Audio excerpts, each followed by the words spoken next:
It's time for us to start our Bible class. We are in the book of Exodus, and we're studying our way through the book of Exodus, and we've gotten to the time of the plagues. And so just kind of recap where we're at. The Israelites have been taken as slaves in Egypt. The Pharaoh there has put them under hard bondage, and they have cried out for deliverance, and God has heard their cries. He has selected Moses, and he has sent Moses and his brother Aaron to come and bring the children of Israel out of Egypt. But Pharaoh refuses to listen, and so last week we ended with the first of the plagues that God had told Moses, look, this isn't going to happen right away. Pharaoh's not going to let you go right away. It's going to have to be with a mighty hand. There are going to be all of these wonders and all of these judgments that God is going to make upon Egypt before they will let his people go. And so the people are kind of distressed when this doesn't work right away, right? Because Moses goes in and Aaron goes in and he tells Pharaoh that the Lord has said you need to let his people go in chapter 5 of Exodus. And Pharaoh says in verse 2, well, who is the Lord that I should obey his voice? Who is Yahweh that I should obey his voice? He doesn't have any power here. He doesn't have any authority here.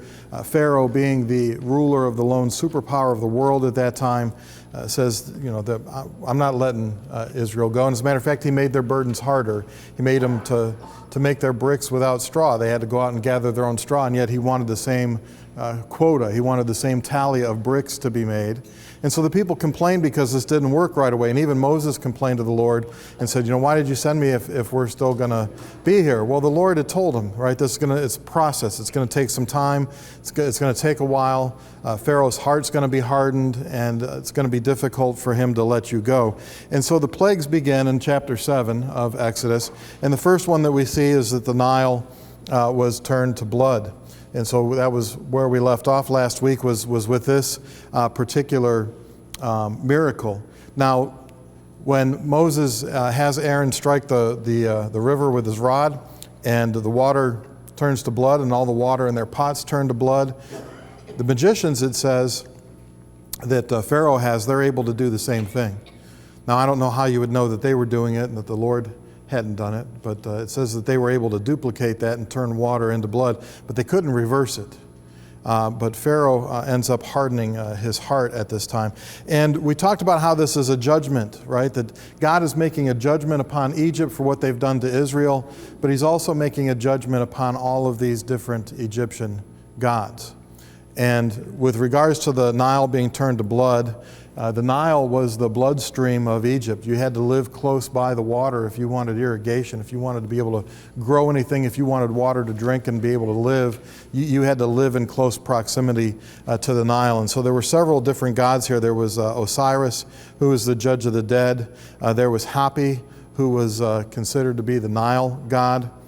There was a god that they called Setet, that was the god of their annual inundation, or you'd have this annual flood that would irrigate the land for them to be able to grow things.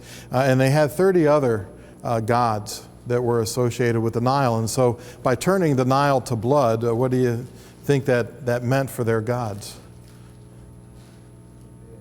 Yeah, it means kind of like their Nile gods are dead, right? That they're bleeding, that the God has obviously defeated them. And at the end of chapter 7, it tells us that 7 days passed after the Lord had struck the river. So whether what happens next is 7 days after, or the Nile was blood for 7 days and they had to find water to drink from someplace else, we're given this little time stamp here that there's 7 days. Now, we don't know exactly how long this period of the plagues takes. It could be, several weeks. It could be several months. It could be spread over a year. We don't know exactly how long this time period is when all of these various plagues come. Now, towards the end, it looks like they are one right after the other, and we get that from some other sources as well. But at the beginning, it's hard to tell exactly how much time passes in between these plagues. But that brings us to chapter 8. And our second plague, which is the plague of the frogs. In chapter 8, verse 1 of Exodus, the Lord spoke to Moses, "Go to Pharaoh and say to him, 'Thus says the Lord, let my people go that they may serve me. But if you refuse to let them go, behold, I will smite all your territory with frogs. So the river shall bring forth frogs abundantly, which shall go up and come into your house, into your bedroom, on your bed, into the houses of your servants, on your people, into your ovens, and into your kneading bowls. And the frogs shall come up on you and on your people and on all your servants. Just think about that for a moment. The house that we lived in before we moved to Sevierville, we had a little pond back there that was part of the chicken coop area, and we could hear the frogs down there, and we didn't have any fish in that pond. It was really small, but before we moved, I noticed something swimming in there, and it was tadpoles, and there were frogs like around, and you could hear them at night. You could hear them croaking out there. But they stayed down there by the pond. They didn't come up to the house, right? They didn't get into the house. Imagine this, that you're trying to bake bread, right? You got your kneading bowl, and there's frogs that are jumping in the bowl, and you're trying to put the bread in the oven, and there's frogs that are jumping in and out of the oven as you're trying to do that. That there's just these frogs that are going to be everywhere, and what a nuisance that would be. And so God, through Moses, is telling Pharaoh, you need to let my people go, or else this is what it is that's going to happen. Then the Lord spoke to Moses in verse 5, say to Aaron, stretch out your hand with your rod over the streams, over the rivers, and over the ponds, and cause frogs to come up on the land of Egypt. So Aaron stretched out his hand over the waters of Egypt, and the frogs came up and covered the land of Egypt. That doesn't mean that every place you stepped there was a frog, but there was a lot of them, right? They covered the land of Egypt, and so they're just kind of everywhere here. In verse 7 it says, the magicians did so with their enchantments and brought up frogs on the land of Egypt. Now, I don't know, if I'm in Pharaoh's shoes and Aaron has just stretched out his rod and he's brought all these frogs up from the river, and my magicians come in and they say, hey, we can do that too, and they bring up, you're not helping the situation, right? What you've done hasn't helped me any. All you've done is brought up more frogs. And again, I don't know how you can tell, but the text tells us that they did it. So I guess we know from that they did it, but I don't know how you would distinguish in that moment whether the frogs were brought up by God or whether the frogs were brought up by Pharaoh's magicians. But they're able to repeat this as well. And as we talked about, this goes into the hardening of Pharaoh's heart. Because if his magicians can turn water to blood and his magicians can bring frogs up, why wouldn't Pharaoh just think that what Aaron and Moses are doing is just a magic trick, but maybe a better magic trick, because his magicians can't reverse what it is that Aaron and Moses have done. And so they did so with their enchantments. They brought frogs on the land of Egypt. And so you've got all these frogs that are everywhere and intrusive. And think about trying to sleep at night, and you got frogs. I have a hard enough time when the cat wants to jump in the bed and he wants to rub his face up against me, right? And I pet him a little bit, and I'm like, okay, it's sleep time. But the cat wants to be awake, right? And the cat wants to be petted. Just imagine you're trying to sleep and you got all these frogs that are jumping on you, right? So in verse 8, Pharaoh called for Moses and Aaron and said, entreat the Lord that he may take the frogs from me and from my people, and I will let the people go that they may sacrifice to the Lord. So Pharaoh here seems to be giving in. He says, okay, just get rid of these frogs and I will let your people go and that they can sacrifice to the Lord. Moses said to Pharaoh, accept the honor of saying, when I shall intercede for you, for your servants and for your people, to destroy the frogs from you and your houses, that they may remain in the river only. So he said, tomorrow. And he said, let it be according to your word, that you may know that there is no one like the Lord our God. So Pharaoh says, I want you to take these frogs away. If you take the frogs away, I'll let the people go. Moses says, okay, I'll ask the Lord to take away the frogs, but so that you know that the Lord has done this, you tell me when it is that you want the frogs to be gone. And Pharaoh says, tomorrow. If you were one of Pharaoh's servants, would you be angry with him? Would you say, what kind of leadership is this? I'd like to get a good night's sleep tonight, right? I'd like to be able to bake my bread without the frogs jumping in the bowl or jumping in the oven. And you don't want the frogs to be gone until tomorrow? Don't we scratch our head at that? Wouldn't we want the frogs to be gone like right now? Do you think that's uncommon, that Pharaoh says tomorrow?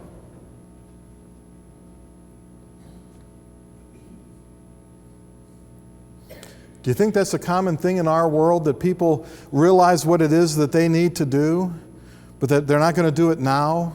They're going to put it off, and we'll do that tomorrow. We'll take care of that tomorrow.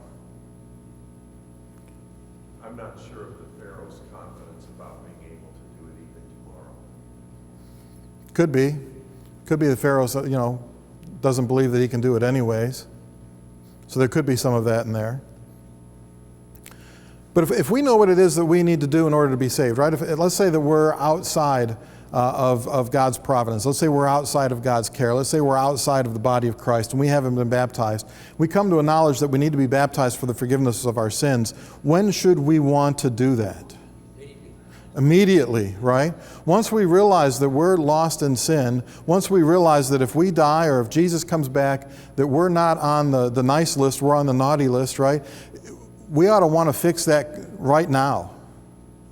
But don't people delay with that? I know what it is that I need to do, or I've fallen away from the church and I know what it is that I need to do in order to get back, but I got some other things that I want to do first. We'll do that.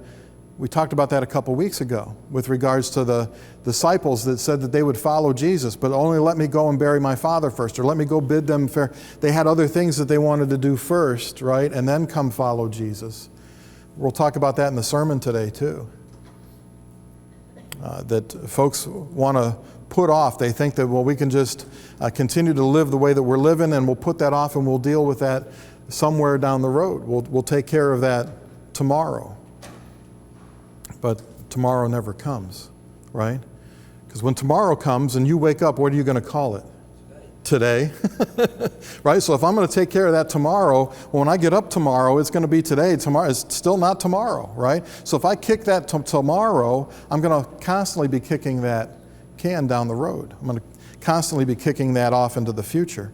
And once he knows that he wants these frogs gone, it astounds me a little bit that he says tomorrow. Because Moses could just as well prove to him that he can do it if he did it right now. So Pharaoh says tomorrow, and Moses says, let it be that way. In verse 11 it says, the frogs shall depart from you, from your houses, from your servants, from your people. They shall remain in the river only.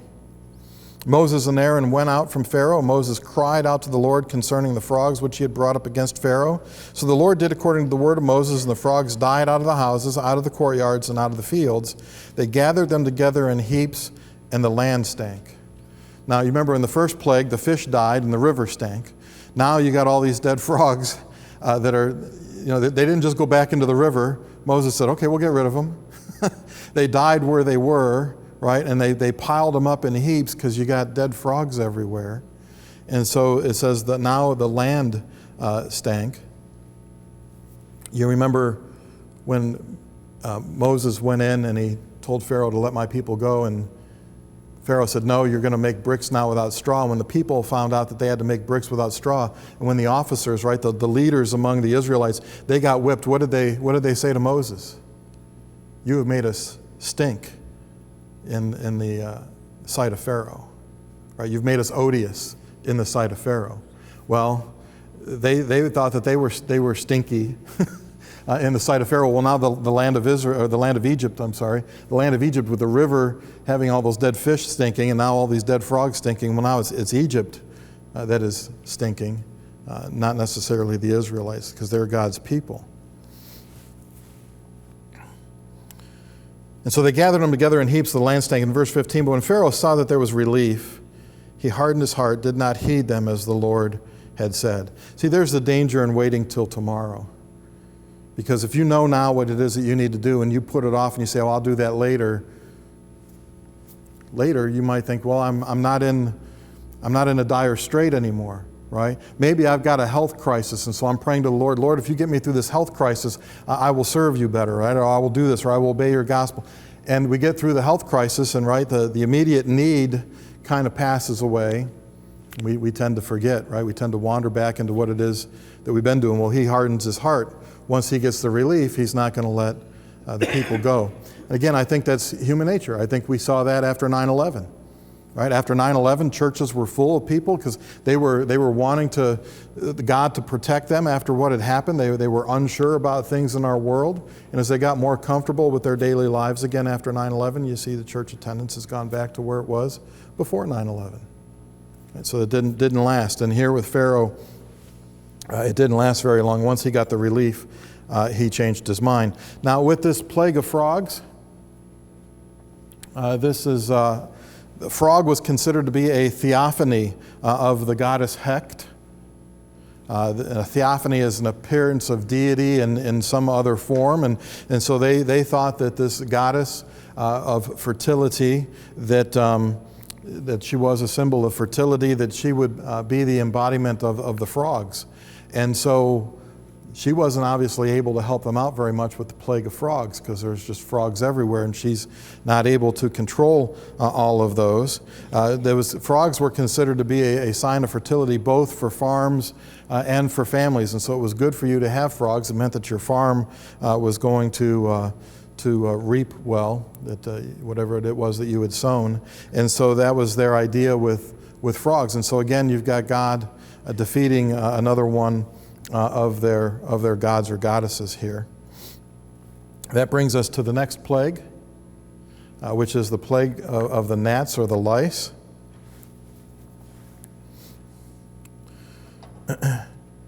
So when Pharaoh saw there was relief, he hardened his heart. He didn't heed them, so he's not letting them go. So the Lord said to Moses in verse 16, "Say to Aaron, stretch out your rod, strike the dust of the land, that it may become lice throughout all the land of Egypt." And so they did so, for Aaron stretched out his hand with his rod. He struck the dust of the earth. It became lice on man and beast. All the dust of the land became lice throughout the land of Egypt. Now the magicians so worked with their enchantments to bring forth lice, but they could not. So there were lice on man and beast. Then the magicians said to Pharaoh, "This is the finger of God." But Pharaoh's heart grew hard, and he did not heed them, just as the Lord had said.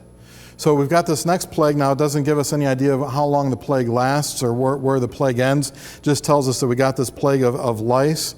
In the New King James, I think if you've got the New American Standard, it may say that it's gnats here in Exodus chapter 8 with this plague of the gnats. Now the magicians, they try, right? They were able to turn water to blood.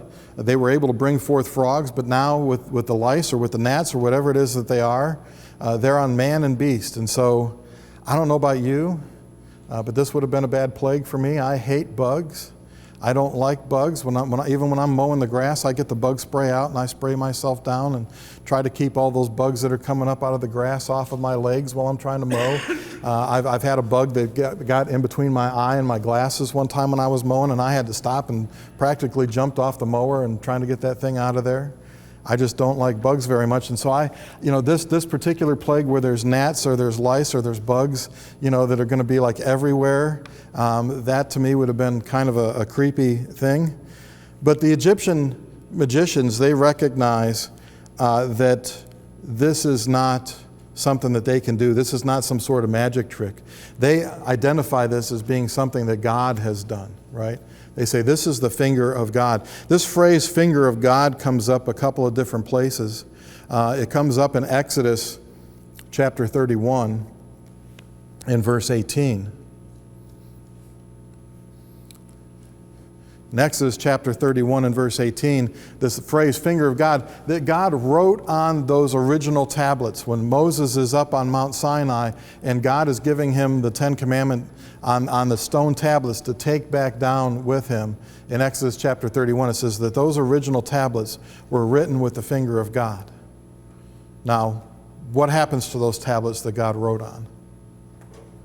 Moses broke, right? He broke all 10 commandments at one time. He broke those tablets when he came down because he was angry when he saw them worshiping the golden calf. Later on, there's going to be a second copy of those stone tablets, but those won't be written by the finger of God. Moses is going to have to chisel that out himself.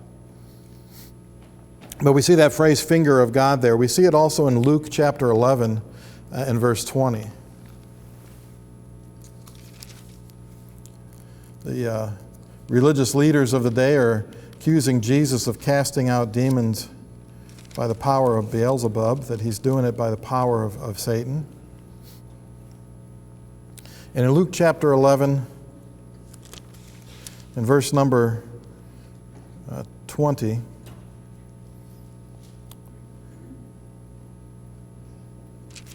I got to get into the right chapter. He says, if I cast out demons by Beelzebub, in verse 19, by whom do your sons cast them out? Therefore they will be your judges. But if I cast out demons with the finger of God, surely the kingdom of God has come to you. Jesus says, you're accusing me of doing this by the power of demons. Well, who do you how is it that you are able to cast out demons, right? The Jews were casting out demons. He says, if I'm doing it by the power of the devil, then does that mean that you're doing it the same way? He said, but if I'm doing this by the finger of God, then you know that God has come to you, right? And so Jesus is making a point here that God is the one who has done this. Now, we don't have a particular deity here. I haven't found a particular deity with regards to these lice or these gnats or whatever they are. But the Egyptian priests and the magicians, they prided themselves on cleanliness. They would bathe themselves frequently, and they prided themselves on purity. And Pharaoh was the same way, prided himself on purity and cleanness. He had several men that took care of his needs with regards to taking care of his nails and his cosmetics, I guess, for lack of a better term. But they prided themselves on being clean. Well, if you got bugs all over you, right? Moses could maybe sing, "There ain't no bugs on me," but Pharaoh couldn't say that at that particular time, and his magicians couldn't say that at the time, and his priests and his holy men couldn't say that at that time. And so while they prided themselves on purity and cleanliness, here with this particular plague, they've been defeated. Yes? Also, there's a connection to the plague start out with water, blood. Blood is a symbol of life, but it causes death here. A sign, I guess, of future blood. But then the evil starts, or the plagues start in the water. Well, creation started in water. God created order out of these things. The magicians of Egypt evidently had some kind of power or some kind of connection with the darker things coming from below. The snakes and frogs, all of that blood in the water. But when it comes up out of the land and into the air, they don't have that power, evidently, because God has proven himself to have powers. Yeah. All things. Yeah, they've got some power, right? They've got some ability, but it's limited, where God's power certainly isn't limited. But even his magicians, they see in this that this is a higher power, right? This is a level up. This is kicked it up to the next gear, if you will, that they're not able to do this. And so even though they say, well, this is the finger of God at work here, right? Pharaoh, being stubborn as he is, continues to dig his heels in, right? Pharaoh's heart grew hard. He did not heed them, just as the Lord. So the God had said he's not going to heed you right away, right? It's going to be with a mighty hand that I'm going to have to drive him out. There are going to be many wonders that I'm going to have to show in Egypt before Pharaoh is going to let you go. And so this is progressing exactly the way that God had said that it was going to happen, that Pharaoh's not going to let them go yet because of these gnats or lice or whatever they were. So in verse 20, the Lord said to Moses, "Rise early in the morning, stand before Pharaoh as he comes out to the water, then say to him, 'Thus says the Lord, let my people go, that they may serve me. Or else if you will not let my people go, behold, I will send swarms of flies on you and your servants, on your people and into your houses. The houses of the Egyptians shall be full of swarms of flies, and also the ground on which they stand. And in that day I will set apart the land of Goshen in which my people dwell, that no swarms of flies shall be there, in order that you may know that I am the Lord in the midst of the land.'" So God says, here's the next plague, right? Moses tells Pharaoh, if you don't let God's people go, here's the next thing that's going to come. It's going to be swarms of flies. Just like the frogs were everywhere, these flies are going to be everywhere in Egypt, but they're not going to be in the land of Goshen, where the Israelites are. And so God's going to make a distinction here between his people, who are going to be protected from this, and the Egyptians, who are going to have to suffer through this plague. Now, this is the first time that we see this distinction being made, and so we might ask the question, well, did the other plagues affect Israel? Well, I would guess that the water turning to blood probably affected everybody, right? But maybe they had water that didn't turn to blood over in Goshen. But here's the first time that this is being mentioned, that God's making a distinction here between Egypt and Israel. There's a lake located in Goshen where the Israelites would have lived. Yeah, there would have been some natural lakes there. There would have been some because of the flooding area right there in the delta area of the Nile. And so it's possible that they could have had water to drink, that God had made that distinction. And I would think that God would have made that distinction between them in all of these things. And I think maybe we're just being told about the distinction here. Maybe the distinction's being pointed out to Pharaoh at this particular moment so that he can see this is not some sort of natural phenomenon. Right? It's not just that, well, Egypt's been, because what do you got? You got dead fish, right? You got dead frogs. Wouldn't you think that's going to draw some flies? That they're going to be eating that dead flesh, and they're going to be laying their eggs there, and they're going to be reproducing and creating more flies. You would think maybe that might be a natural progression, but to point out that this is not just a natural progression here, that there is something else that's going on. The greatness of the swarm, right? The amount of flies that are going to come, and the fact that they're only going to be here in Egypt, that they're not going to be in the land of Goshen, will tell you that this is not some sort of natural occurrence. So you're going to have swarms everywhere, even the ground that you stand on, right? You're not going to be able to walk without stepping on swarms of flies. It's going to sound crunchy everywhere you go. My daughter won't kill a bug because she doesn't like that crunch sound when she kills it, right? I have to come be the bug killer in the house all the time. And just imagine you can't even stand anywhere or walk anywhere without that multiplied, right? And so God says, I'm going to set apart the land of Goshen. In verse 23, I'll make a difference between my people and your people. Tomorrow this sign shall be. And the Lord did so. Thick swarms of flies came into the house of Pharaoh, into his servants' houses, into all the land of Egypt. The land was corrupted because of swarms of flies. And so there's flies that are everywhere. Now, Egyptians weren't able to do anything about the swarms of flies. They weren't able to get rid of them, right? His magicians, his holy men, they can't do anything about this. And you say, well, with regards to this particular plague, the plague of the flies, was there an Egyptian god? Yeah, the Egyptians had a fly god. Like to think if I was a god, I'd be a fly god, right? But that's a different use of the word fly. But the fly god was named Uatchet. And so they had a god that was over everything, apparently. They had a god that was over the flies, and he's apparently not able to do anything about this. Now, there are several different fly types in Egypt. So several types of flies. You've got the gadfly, which is the common house fly, which I think, we get that. If you get them a little bit bigger, where I grew up, we were across the street from a dairy farm, and we get them, they were horse flies. I think they were about yay big, because when they bit you, they left a mark that was about yay big. So we would get horse flies, and so that was a bigger form of that gadfly.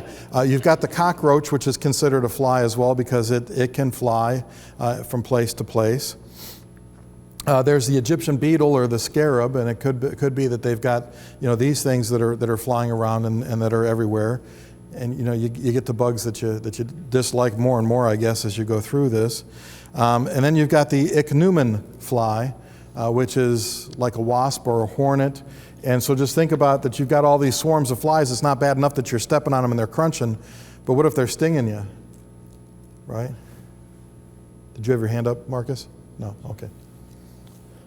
I got stung by one yellow jacket recently, right? And it left a welt on my leg, and it got hot and it turned red, and it was a couple weeks, and I think the lump is finally gone. I had a little lump there. It lasted for a long time, but the little lump, but it had gotten bigger, and then now it's gone back down. But that was one sting, right? Just imagine you got these flies that are everywhere, right? Now, they don't have the little electronic fly swatters. Those haven't been invented yet, so you can't zap them, right? You're going to have to fight them the old-fashioned way. But there was nothing that the Egyptians could do about these swarms of flies. It says the land was corrupted because of the swarms of flies. So in verse 25 of Exodus 8, Pharaoh called for Moses and Aaron, said, "Go sacrifice to your God in the land." Moses said, "It is not right to do so, for we would be sacrificing the abomination of the Egyptians to the Lord our God. If we sacrifice the abomination of the Egyptians before their eyes, will they not stone us? We will go 3 days' journey into the wilderness and sacrifice to the Lord our God as he will command us." So Pharaoh's trying to save face, right? He's trying to say, okay, I'm going to let you go, but I'm still going to be the one that's in control of this. right? So I'm going to let you sacrifice. I'm going to give you a day that you can sacrifice to your God, but you do it here. You don't go anywhere else. You do it here in the land of Egypt. Now, we're going to get to this in the next plague. But what is it that the Israelites are likely going to have to sacrifice? Themselves. Well, they're going to have to sacrifice of themselves. Their livestock, right? There's going to be livestock that's going to be sacrificed. If they're going to have a sacrifice, right, there's going to be animals that are going to die, right? Now, we've already seen they've got a frog goddess, right? They've got a fly god.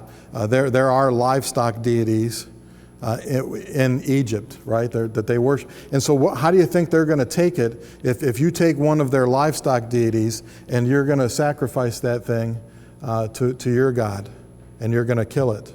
The Egyptians are not going to take that very well. And that's what Moses is pointing out. It's like, no, we've got to go 3 days journey. We've got to get away from the Egyptians in order to do this, because we can't be sacrificing what they consider to be deities right in front of them. It'd be the same if you went into India and you went into a Hindu area where they believe that cows are sacred, and you just started carving that thing up and making hamburgers and steaks out of it. They wouldn't take too kindly to that. Matter of fact, I knew a businessman who was a Muslim one time. He was from Pakistan. He was here in the United States. We were out to lunch and he was eating a hamburger and he was laughing about it because he was saying he's eating the Hindu gods, right? Because from where he is in Pakistan, there's arguments, I guess, between the Muslims and the Hindus there over God. And so he thought that was funny that he was doing that. But they don't want to do this because they're afraid of what's going to happen if they do this, if the Egyptians are able to see them doing that. And so, again, Pharaoh's trying to exercise some control over this, right? He's trying to save face. He's trying to make it look like, well, I'm going to let you do this, but I'm still the one who's in control. So he says, you do it here. And Moses says, no, we'll go 3 days journey. In verse 28, Pharaoh says, I will let you go that you may sacrifice to the Lord your God in the wilderness. Only you shall not go very far away. Intercede for me. So again, he's trying to negotiate the settlement here, right? He's trying to say, okay, I'll let you go, but don't go very far away. Don't go too far away, because he wants to keep them under bondage here. And he asks Moses to intercede for him. Moses said, indeed, I am going out from you, and I will entreat the Lord that the swarms of flies may depart tomorrow from Pharaoh, from his servants and from his people. But let Pharaoh not deal deceitfully anymore in not letting the people go to sacrifice to the Lord. So Moses says, all right, I'll get rid of the flies. I'll get rid of the flies tomorrow. But you make sure that you keep your word, Pharaoh, that you said you're going to let us go and do this. And don't deal deceitfully anymore, because with the frogs, right, once he got the relief, he changed his mind. So he says, don't deal deceitfully with the people anymore. So Moses went out from Pharaoh, entreated the Lord. The Lord did according to the word of Moses. He removed the swarms of flies from Pharaoh, from his servants, from his people. Not one remained. But Pharaoh hardened his heart at this time also. Neither would he let the people go. So, like a stubborn little kid, even though he sees that these things are going against him, even though he sees his magicians can do nothing about it, even though he sees that their particular gods that are supposed to be over these various different areas aren't able to help them out, he's like a stubborn kid, and he just, once the relief comes, he digs his heels in and he says, no, I'm not going to let you go. I'm not going to do it. And so he won't let the people go. But notice, Pharaoh's hardening his own heart. Right? Now, God said earlier, I will harden his heart. But what we notice here in the text is Pharaoh over and over again hardening his own heart first before maybe God intervenes anyway in that. Now, God did strengthen his heart, right? We talked about there's 3 different words for hardening that are used. God gave him the strength to resist, but it doesn't mean that God forced him to say no. Pharaoh's got his free will. Pharaoh can make his own decisions. God has just given him the strength to be able to make his own decisions. Any comments or questions through chapter 8? Well, like you mentioned about the progression, that it looked like natural things going on, and I think it's connected that way. It starts out with water, then goes up to the air, then it goes back to the land. That's the last 2 days that God works and created. The 5th day, you have the water creatures and the air creatures. And here he's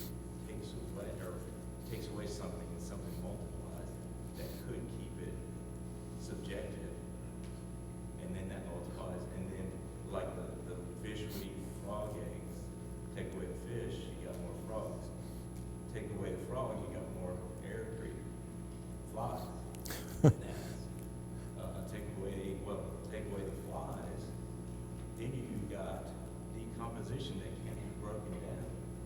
And so when God takes something away by his desire, Pharaoh's desire, he's basically doing what Pharaoh said. Then something else gets multiplied. What God has order, and he has connection to all things above, below, and on land. And Yeah. I think this shows this. Yeah, it shows that God's got power over, he's got power over the air, he's got power over the water, he's got power over the land, he's got power over nature in total, right? He's got power over nations because he's more powerful than Egypt is, right? And they're the lone superpower in the world, and he's more powerful than Pharaoh. Pharaoh doesn't want to admit it, right? Pharaoh's going to be very stubborn about not wanting to admit that. It looks like I got 5 more minutes. We'll dive into chapter 9 here a little bit, see if we get the next plague in. Our next plague is on disease on the livestock. The Lord said to Moses, "Go into Pharaoh and tell him, 'Thus says the Lord God of the Hebrews, let my people go, that they may serve me. For if you refuse to let them go and still hold them, behold, the hand of the Lord will be on your cattle in the field, on the horses, on the donkeys, on the camels, on the oxen, and on the sheep, a very severe pestilence. And the Lord will make a difference between the livestock of Israel and the livestock of Egypt. So nothing shall die of all that belongs to the children of Israel.' Then the Lord appointed a set time, saying, 'Tomorrow the Lord will do this thing in the land.'" So here's the announcement of the next plague that's going to come. It's going to be a disease on their livestock. It's going to affect cows and camels and oxen and horses. It's going to affect all the animals belong to the Egyptians, but it's not going to affect any of the animals that belong to the Israelites. So even if God's using nature, he's using it selectively, right? That it's going to happen to the cattle and the livestock of the Egyptians, but not those of Israel. And so that they're going to be able to know that this is the Lord's doing. And so, again, he announces when this is going to take place. It's going to happen tomorrow, right? So there's no mistaking about when this happens, who it is that's causing it. Verse 6, "So the Lord did this thing on the next day, and all the livestock of Egypt died. But of the livestock of the children of Israel, not one died. Then Pharaoh sent, and indeed not even one of the livestock of the Israelites was dead. But the heart of Pharaoh became hard, and he did not let the people go." So Pharaoh inquires, right? He's checking Moses out. Moses said, "Well, this is going to happen." It happens, and he says, "Well, go see what happened to their livestock." And he finds out that their livestock is fine, right? Nothing's happened to their livestock. Not one of them is dead. So he's checking this out to see, well, you know what Moses said was going to happen, that's what happened. What he said the Lord was going to do, that's what he did. Now, to a rational mind, to somebody who's got an open mind, to somebody who's got a good kind of heart, that kind of evidence ought to tell them this is God, right? And this is God's doing. And, maybe I ought to listen to what this God is saying to me, because now the livestock is dead. Now, it says all here. Sometimes all is not each and every one. Just kind of keep that in mind. In the New Testament, we're told that all of Judea had gone out to be baptized by John.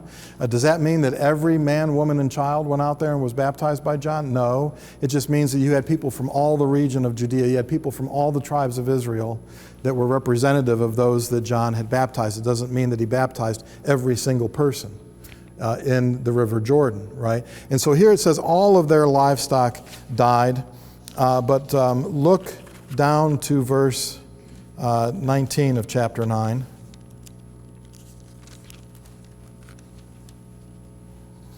When the hail comes, right, and it's announced that the hail is going to come, that the hailstorm is a couple plagues away here yet. But it says, "Therefore send now and gather your livestock and all that you have in the field, for the hail will come down on every man and every animal that is found in the field and not brought home, and they shall die." Well, by the time the hailstorm comes, they've got more livestock. Now, does that mean that maybe not each and every animal they had died in this plague? Probably. They may have had time to go out and acquire more livestock in the meantime. We don't know the time period between these things, so there could have been a time period where they were able to acquire more livestock. But it seems to indicate to us that all doesn't always mean all. And for the New Testament reference of that, you could look at Matthew chapter 3, verses 5 and 6, where it says that all Judea had come out to John to be baptized. And so sometimes the word all doesn't mean each and every one. It just means there were horses and there were cows, and there were camels, and there were oxen. All of those groups of animals were represented in what happened to their livestock there. Well, they had livestock deities in Egypt. There was a cow goddess named Hathor that they worshipped, right? She's not able to protect their cattle there. And then they also had Apis, who was the bull symbol. And I thought about putting the picture of that bull on Wall Street there, right? That here the Egyptians, they're worshiping cattle, right, or cattle deities.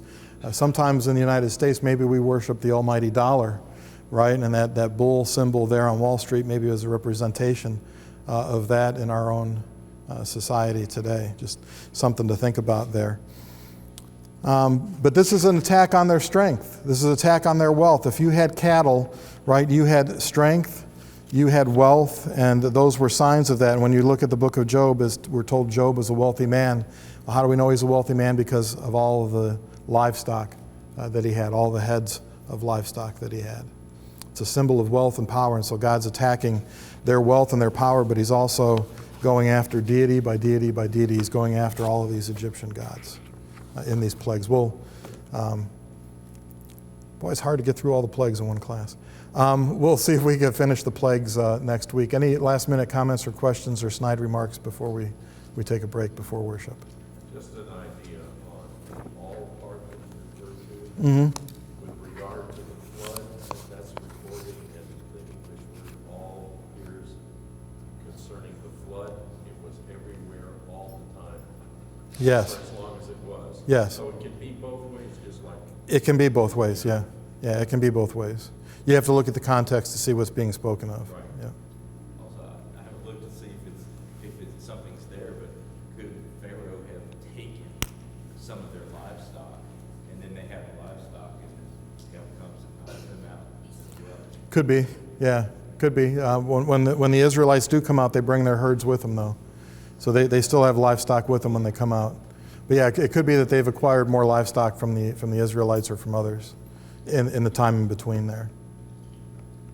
I think it's interesting to see that the first several plagues are just pretty much a pest. They don't really do a lot of damage, they just aggravate it. Beginning with this one, going on through the rest of these, you have a total destruction of the economy. Then you have a destruction of death of the firstborn, which destroys their family lives. And then he destroys their army. Yeah, By the time Israel leaves, they're wiped out. they are, yeah. Never had an army come in to invade them. No army could have destroyed them any more efficiently than what God did. Yeah, yeah. It's going to progress from there. It's going to get worse. It's going to take away their food source, right? Going to take away maybe their livelihood. They're going to be affected in the next plague personally, right? Now it's going to affect them with boils, and it gets progressively worse. And that seems to be God's way when he talks about the blessings he's going to give to Israel in Deuteronomy. Not only if they disobey God, not only do they lose the blessing, but they pick up a curse, right? And if they continue to disobey, it gets progressively worse, what God lays upon them, because he's trying to get their attention. And I wonder sometimes if God's trying to get our attention. Don't have scripture for that, just wonder sometimes. Thank you for your attention and your comments.